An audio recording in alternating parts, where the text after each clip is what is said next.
Every great investment you've ever made started with the right connections. Connections to the world's most sought-after investment community dedicated to improving business and society. You are part of this community.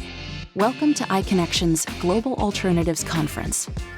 In 8 short months, managers and allocators who control a combined $60 trillion in assets have used our platform. But as you know, there's more to our story. Funds for Food was the largest capital introduction conference of 2020, facilitating over 3,000 meetings with the industry's most sophisticated investors, while also raising nearly $2 million supporting those in need during the pandemic. We followed this with Fund Women Week, the largest capital introductions conference in 100 Women in Finance's history. Initiatives like these are at the heart of iConnections' mission. In early 2022, we will combine the latest in virtual and in-person participation at the world-famous Fontainebleau Hotel Miami. You are part of this community because you are the people with the vision to improve society. Invest in progress. Welcome to the world of iConnections.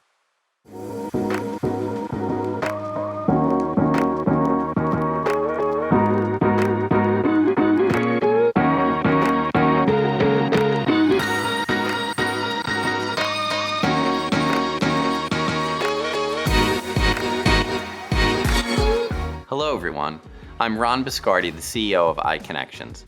I'd like to thank all of you for participating in this year's Global Alternatives Conference. This is our first year hosting this event, and of course, it's virtual. But we are looking forward to our first in-person Global Alts event, which will be held at the Fontainebleau Hotel in Miami Beach during Hedge Fund Week in January 2022. This event will feature world-class content prepared by the iConnections Investment Institute, followed by 2 days of one-on-one capital introduction meetings, which we project will number over 10,000. This event will be free for allocators and open to managers who are members of the iConnections platform. So if you're not already a member, please go to iConnections.io to learn more. Thank you for joining us, and stay safe and healthy. Hi everyone, my name is Dennis Shaw and I'm a partner at Markham National Alternative Investment Industry Group. Markham is a top-ranked national accounting firm with offices in major markets across the U.S. and selected international locations.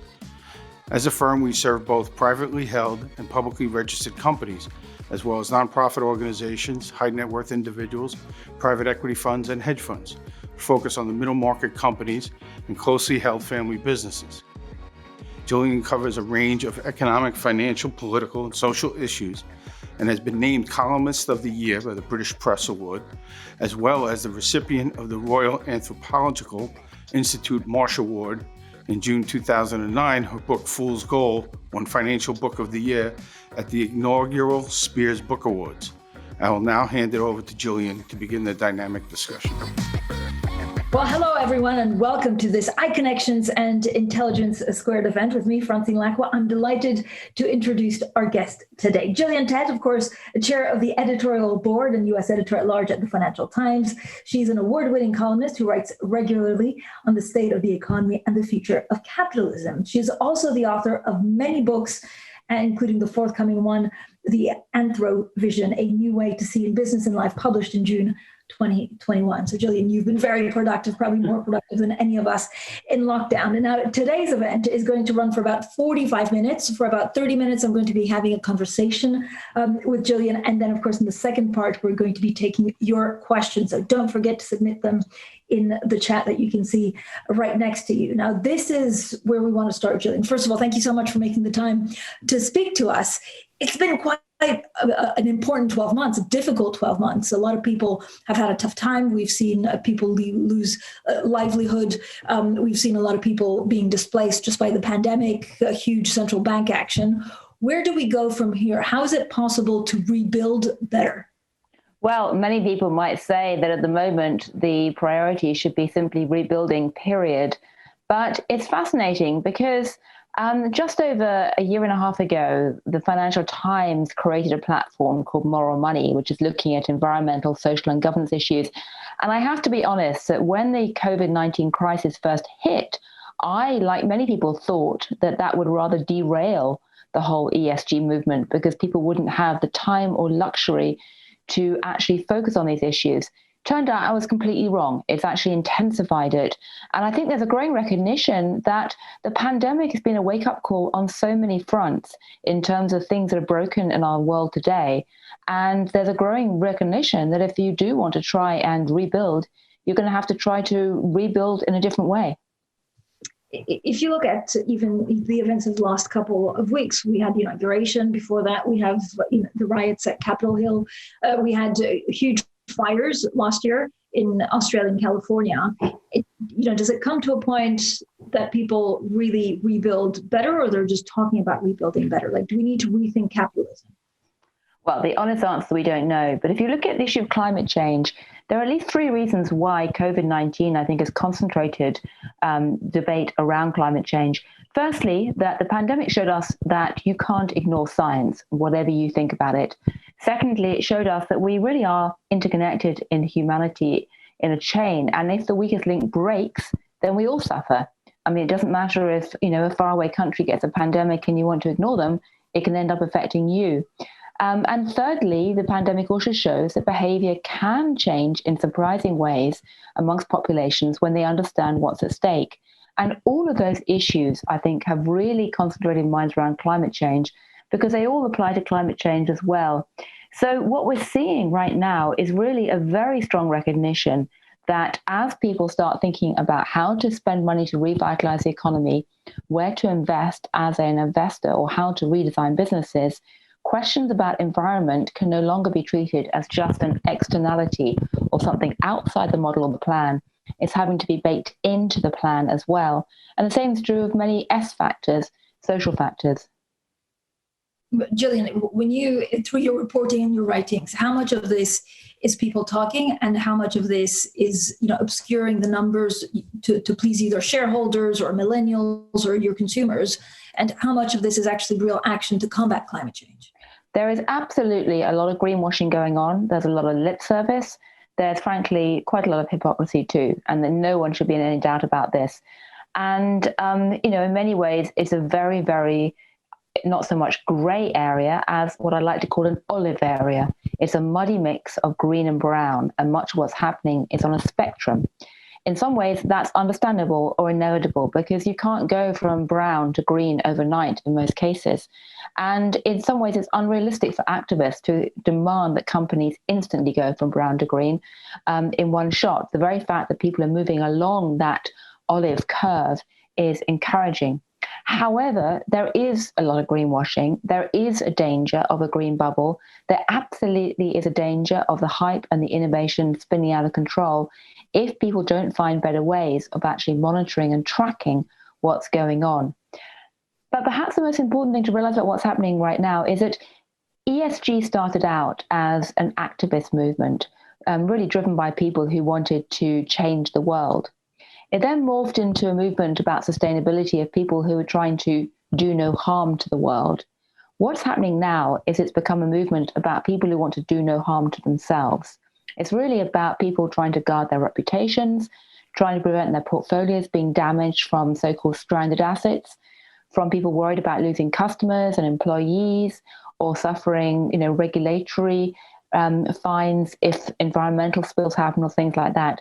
So ESG now is fundamentally about risk management.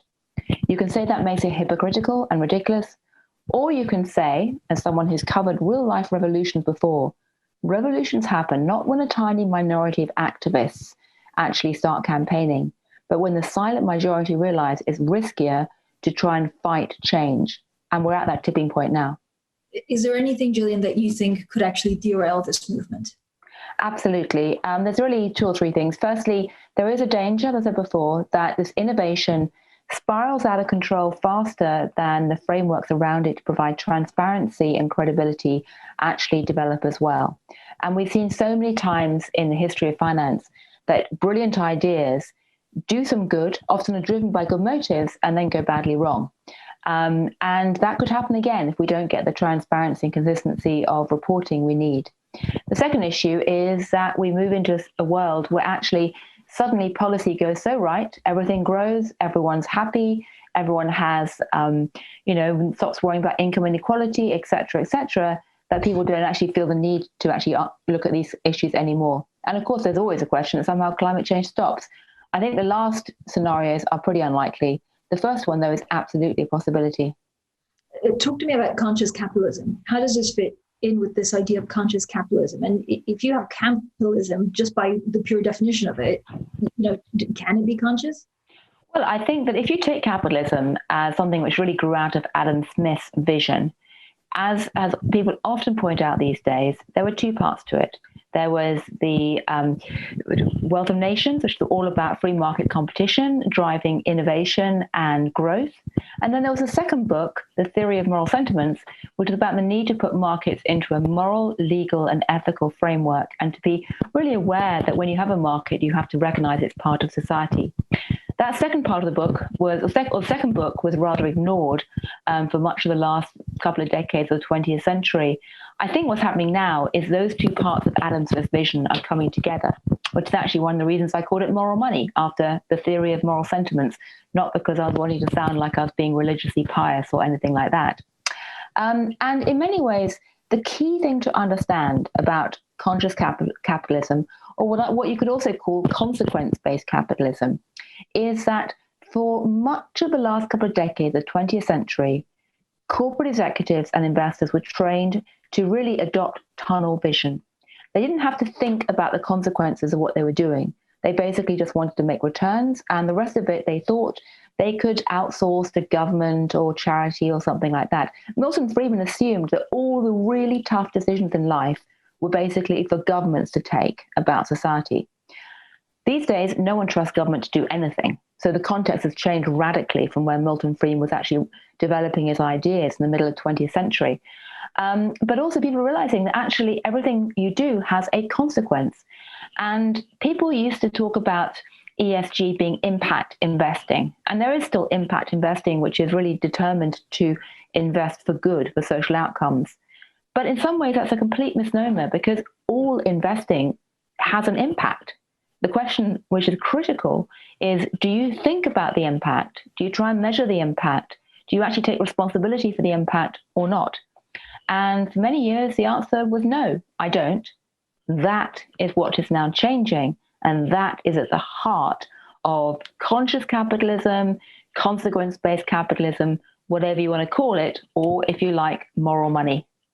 But if you push it a step further, you need to change values, actually, to really, truly change capitalism. This is something that Mark Carney, for example, talks about in his lectures, that if you value, our nature, then it may be you just need to look at other measurements for the economy and actually what we're living.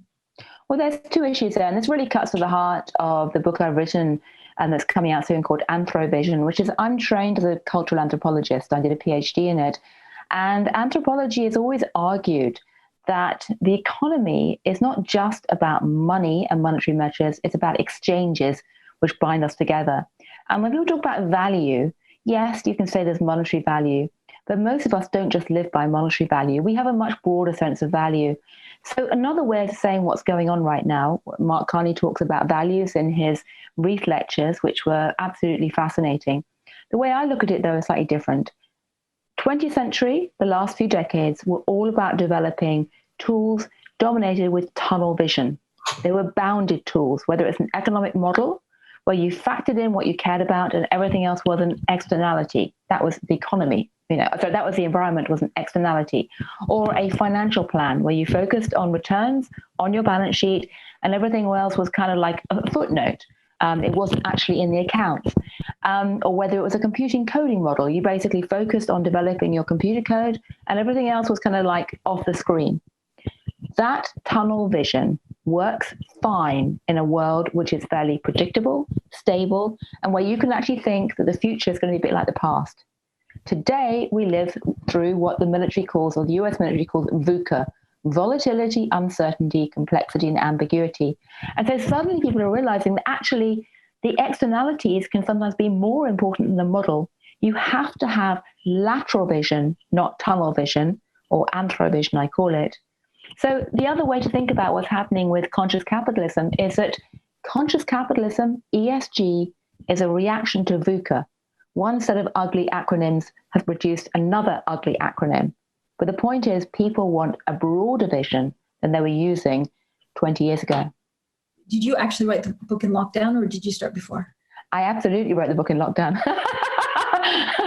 I mean, we spent an awful lot of time wondering what to do. So, no, I wouldn't recommend it. But I wrote it in the summer, actually. At least no distraction. When we look at does the social contract change because of the pandemic that people expect in their relationship with the government? I think the social contract is changing in several ways.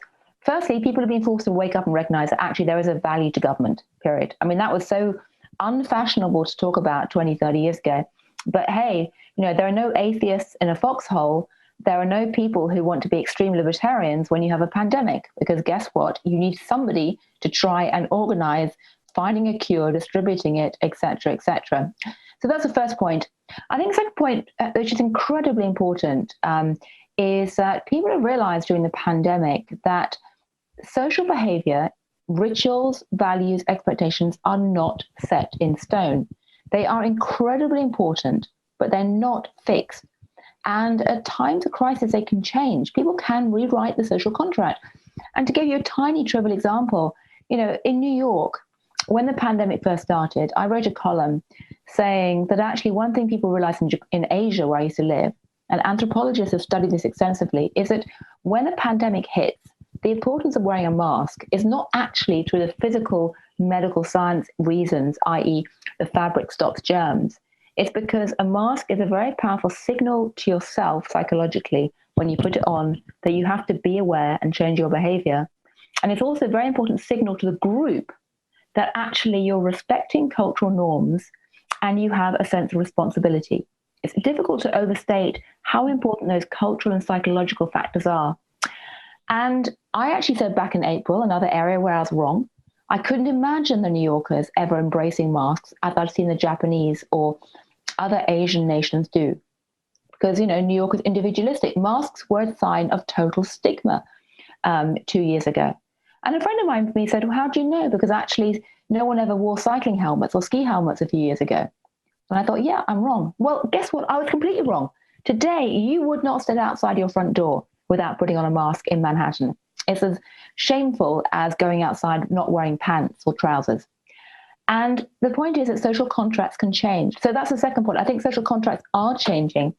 And the last point is that, just as emphasizes, the pandemic has shown us that if you ignore poor people, even in faraway places, especially in faraway places, you cannot always live in a citadel and wall yourself off from the consequences. And so I suspect that one of the reasons you hear a lot of wealthy people saying, actually, what about inequality? What about other parts of the world? What about people we've been ignoring? It's precisely because they realized, again, it's self-defense. They're worried about pitchforks. They're worried about germs. They're worried about backlash. And I think that point is going to factor through for quite a while.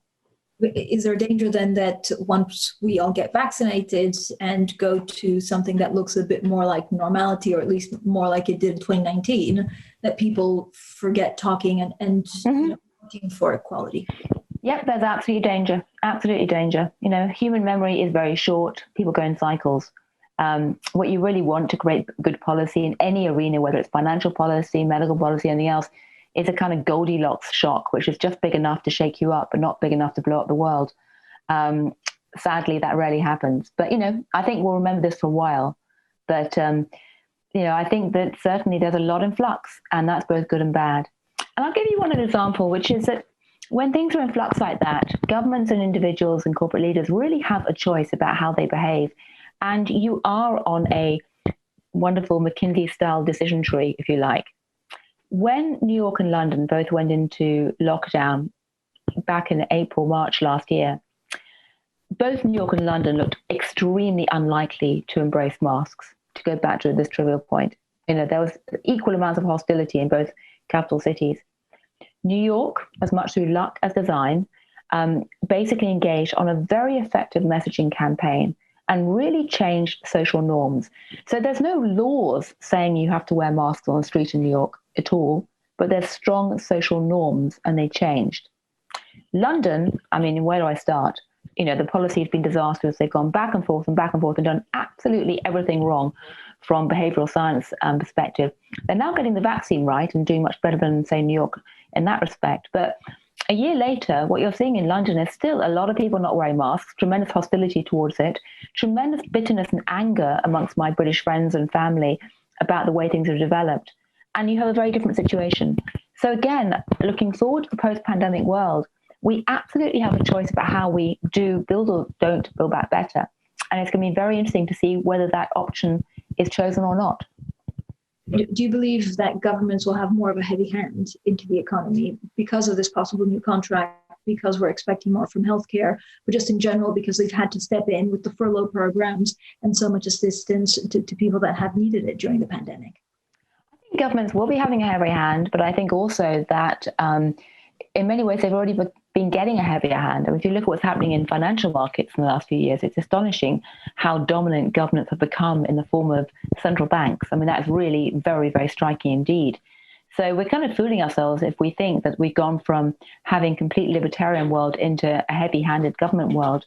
But I think that they will be having a heavier hand. I think there'll be a more conscious recognition of the value of that on some occasions. And let's hope there'll be more questioning about how that's actually organized and goes forward.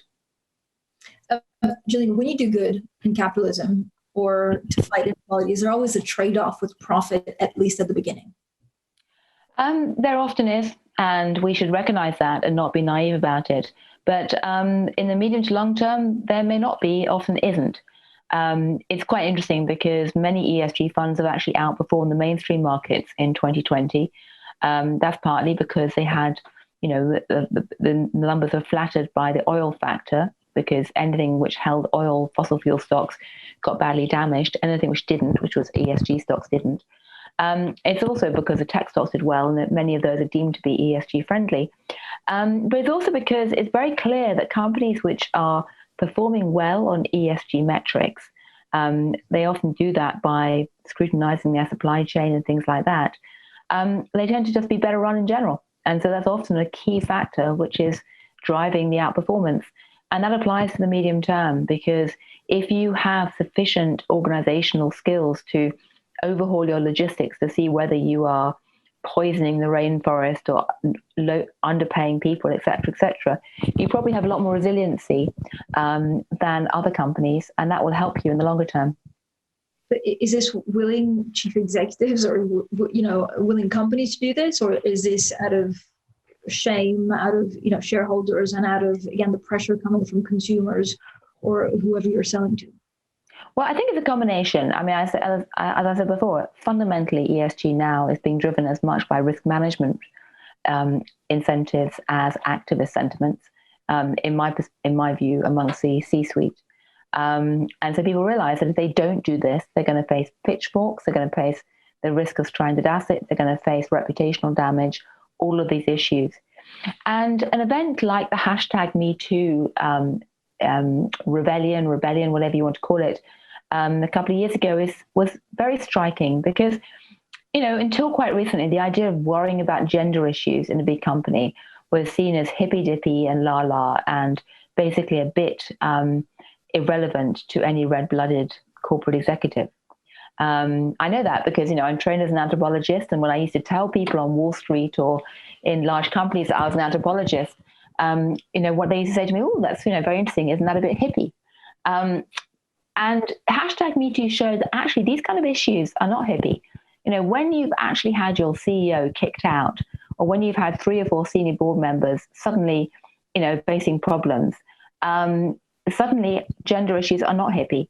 And another point to stress is that the fact that power has gone from these vertical power structures to these horizontal power structures, the fact you can have crowds of angry, vulnerable, dispossessed people suddenly rallying together online and overturning power structures, has not just sent a message about the issues around gender and meant that people can't afford to ignore these issues around gender or racism. They become about risk management, but it's also indicated that actually CEOs in their citadels and their corner offices, no matter how swanky their lifestyle might seem, they can still be felled by a bottom-up revolution. Pitchforks matter, particularly pitchforks online.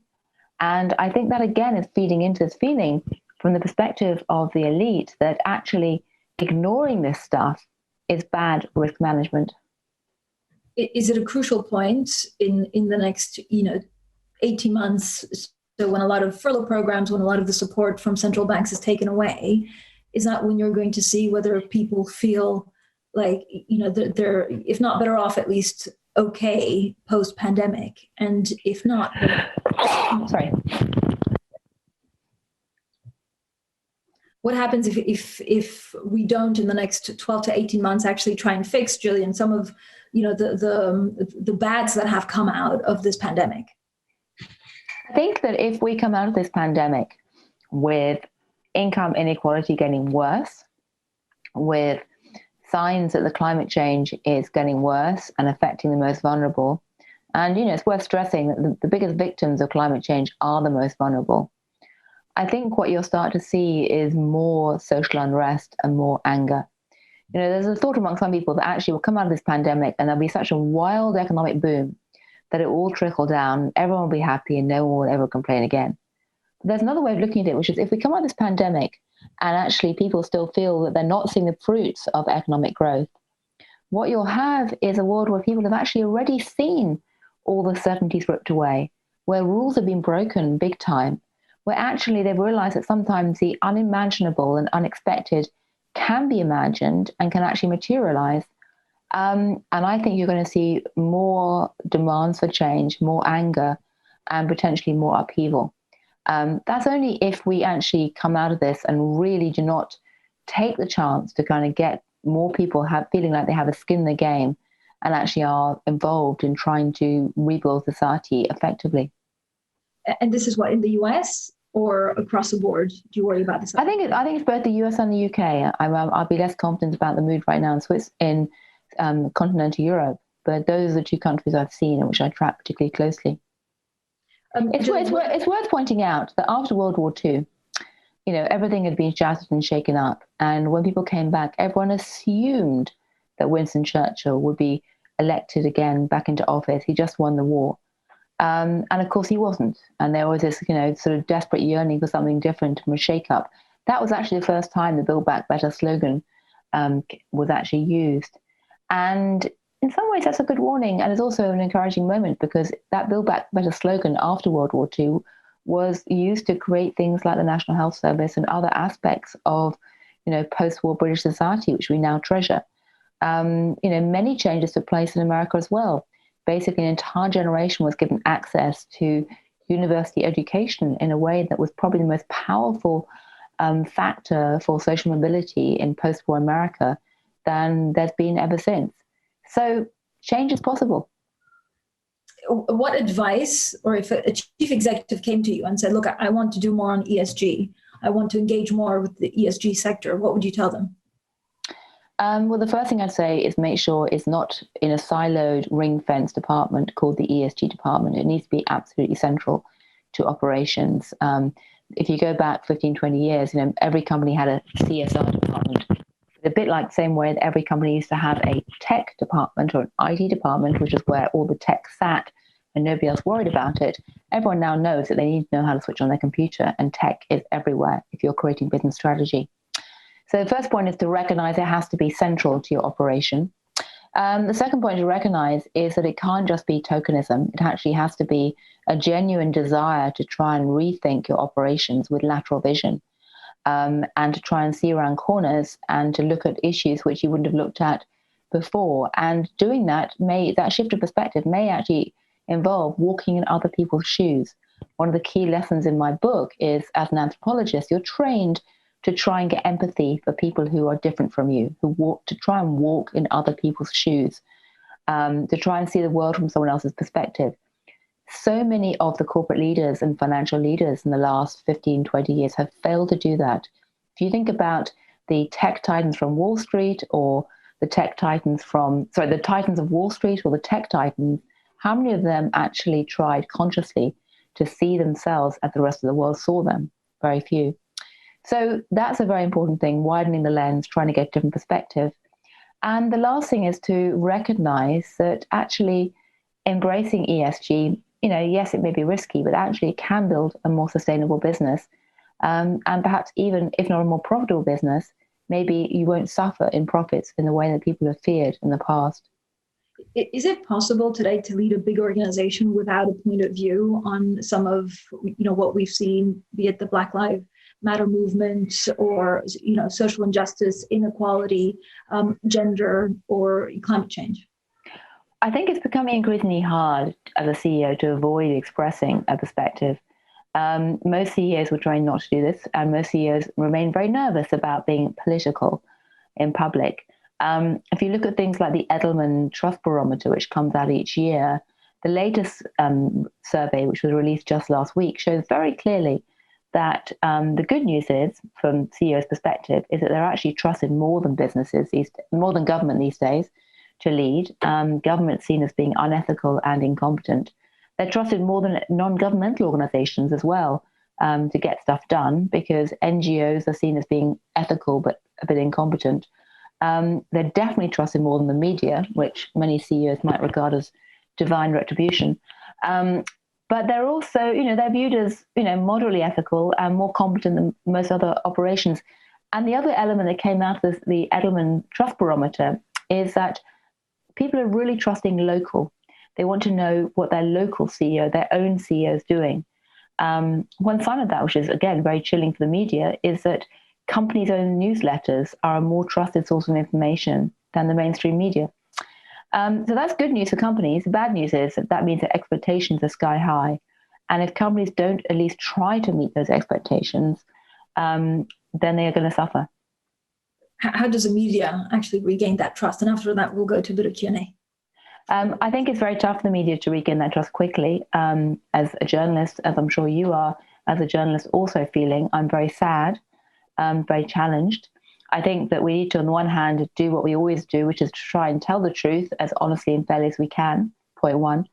We need to recognize that we too need to try and see the world from other people's perspectives, do a bit of one-on-one anthropology and gain empathy for people who are radically different from us and who aren't trained to wield power through words and education. And that's not easy for journalists to do, because we're trained to think that there's a meritocracy and people who command words come out on top automatically. That's not necessarily the way that the rest of the world sees it. And we also need to break out of our silos. And it's very hard in a world where the media audience has been not just fragmented, but also trained to seek out customized information and only to click on things that they like themselves. We're Generation C, generation customization, because digital technology gives us the ability to choose what we want all the time, whether it's our coffee cup, our music playlist, whatever we want. And the question then is, how do you then appeal to a customized audience? How do you persuade them to actually see beyond their silo and echo chamber? It's a bit like, how do you get a toddler to eat spinach when they want to eat cookies? And in my view, the answer is to do what I call the domino theory of media. I don't mean that in the sense of everything toppling over like a game, like a stack of dominoes. I mean, actually like the game, where if you think about a domino, you have two halves of a domino, and you have to match one half of your domino, the number there, with someone else's number. But the other half of the domino you're holding can be a completely different number. So if you can connect with an audience by giving them a bit of information they recognize and then take them somewhere else, that's what good journalism is all about today. It's about trying to break out of your own silo and then encourage your audience to break out of their silo too, in the most credible, truth-seeking manner. I believe that passionately, but it's tough. It is tough. Gillian, I have a question from the audience, which is, what does Joe Biden's decision to rejoin the Paris Climate Agreement mean for companies in the US? Well, in some ways, it means not very much. Another way, it means everything. It means not very much in some ways because actually, even when Trump was out of the Paris Agreement in the last 4 years, one of the things that was remarkable was a counter-reaction amongst not just states and municipalities, partly because of Mike Bloomberg, who kept saying, we're going to press ahead with climate change issues anyway and conform to Paris, but also many companies actually almost accelerated their efforts, partly because there was a little leadership from Washington. So many companies have been already racing ahead with Paris-style climate change agreement protocols and norms. However, having said that, what joining Paris Climate Change Accord means is that you now have a very powerful signaling to every level of government that this is serious. And in my view, it's only the start, because the key things we should be looking at in the coming months are, is there going to be some kind of carbon price, carbon tax? I think that's definitely been debated. Janet Yellen wrote a very powerful paper calling for that just 2 months ago as part of her G30 mandate. And that, I suspect, is going to be top of the agenda. Is the financial world going to see pretty potentially quite radical change in rules, which will make it a lot easier for investors to put their money into ESG assets?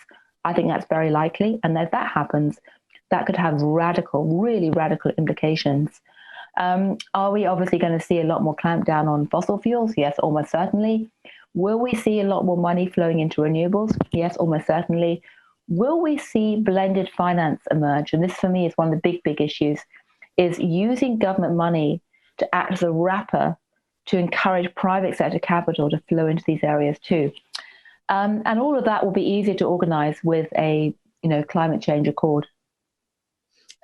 Gillian, are you expecting the Biden administration actually to also do a lot more on inequality?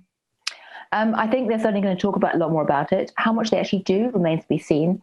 I suspect we'll try and see fiscal reforms on that front. So yes, absolutely, it's a key part of their rhetoric, and it's a key part of their guiding philosophy. And it's an area where I think that almost all parts of the Democrats agree on that. Identity politics is more controversial, but the inequality issue absolutely is center stage. I have a second question, or actually a third question, which is on China. And the question is basically, the world just becoming much more polar. So if you have US and China, what impact does the rise of China have on the future of capitalism?